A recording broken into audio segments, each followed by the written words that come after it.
இங்க உள்ள மக்கள் மத்தியில எந்த பிரச்சனையும் கிடையாது. இந்து முஸ்லீம் அத்தனை பேரும் நம்ம அண்ணன் தம்பிகளாக இருக்கிறோம்.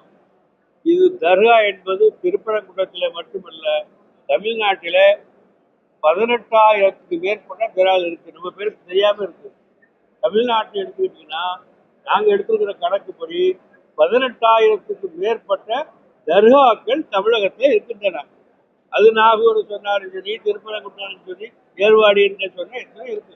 ஒவ்வொரு தர்காக்களையும் இந்துக்கள் போகிறாங்க, முஸ்லீம்கள் போகிறாங்க, நேர்த்திக்கணம் பண்றாங்க, ஆடு இருக்கிறாங்க, கோழியை இருக்கிறாங்க, பேய் ஓட்டுறாங்க, இதெல்லாம் நடக்குது. அதையெல்லாம் தமிழ்நாட்டில் உள்ள யாரும் கண்டுக்கிறது கிடையாது. அது வழக்கமாக நடந்திருக்கிறது. இஸ்லாமிய சமுதாயத்தில் உள்ளவர்களும் கண்டுகொள்வது இல்லை, மற்ற சமுதாயத்தில் உள்ளவர்களும் அதை பெருசுபடுத்துவது இல்லை.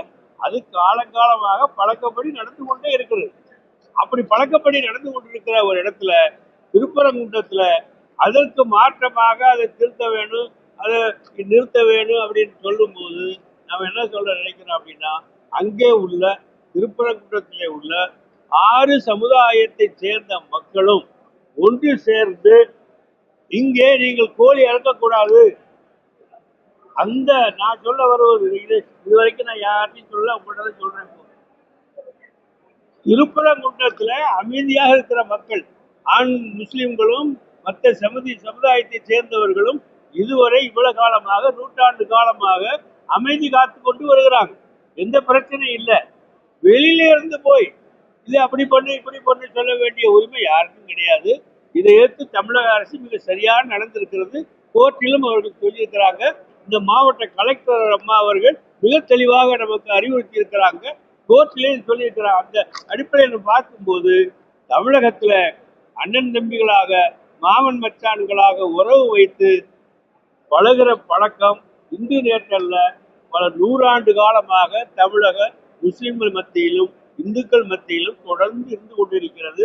அதனை கெடுக்கக்கூடிய முயற்சியை யாரு செய்தாலும் அதற்கு நாங்கள் உடன்பட மாட்டோம், அனுமதிக்க மாட்டோம். அதை தடுத்து நிறுத்துவதற்கு நாங்கள் மட்டுமல்ல, எல்லா சமுதாய மக்களை ஒன்றுபடுத்தி நாங்கள் செய்வோம். இதுதான் நாங்கள் எடுத்திருக்க தீர்மானம். அந்த தீர்மானத்தின் அடிப்படையில் தான் இப்ப இந்த கூட்டத்துல நாங்க எங்கள் சார்பு அமைப்புகள் 9 வச்சிருக்கோம். இன்றையிலிருந்து இந்திய முஸ்லிம் லீகின் சார்பாக சர்வ சமய நல்லிணக்க மாமன்றம் என்றை உருவாக்குறோம். அதாவது மண்ணக்காடு பிரச்சனை வந்த போது குன்றக்குடி அடிகளார் அவர்கள் தெய்வீக பேரவை ஒன்று உருவாக்கினார். அதுல திருவள்ளுவர் தெய்வீக